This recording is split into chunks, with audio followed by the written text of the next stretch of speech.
Competition ని హీరోలు తట్టుకోవడమే చాలా కష్టం. ఇక హీరోయిన్ల పరిస్థితి అయితే మరీ దారుణం.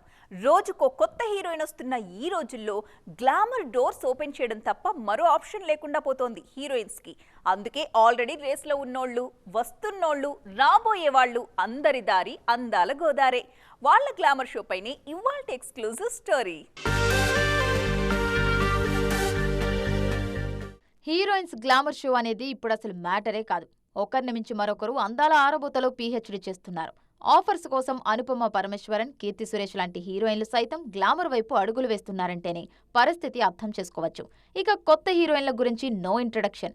ఫస్ట్ సినిమాకే గ్లామర్ డోర్స్ ఓపెన్ చేస్తున్నారు. టాలీవుడ్లో హీరోయిన్ల కొరత అనేది నెవర్ ఎండింగ్ ఇష్యూ. దాన్ని క్యాష్ చేసుకోవడానికి కొత్త భామలను పరిచయం చేస్తూనే ఉంటారు దర్శకులు. ప్రస్తుతం జాన్వీ కపూర్ చూపు టాలీవుడ్పై పడింది. దేవరలో ఈ భామ గ్లామర్ షో మామూలుగా లేదు. మొన్నటి చుట్టమల్లె సాంగ్, నిన్నటి దావూదీలో అమ్మడు నెక్స్ట్ లెవెల్లో రెచ్చిపోయారు. కియారా అద్వానీ సైతం గ్లామర్ షో పైనే ఫోకస్ చేస్తున్నారు.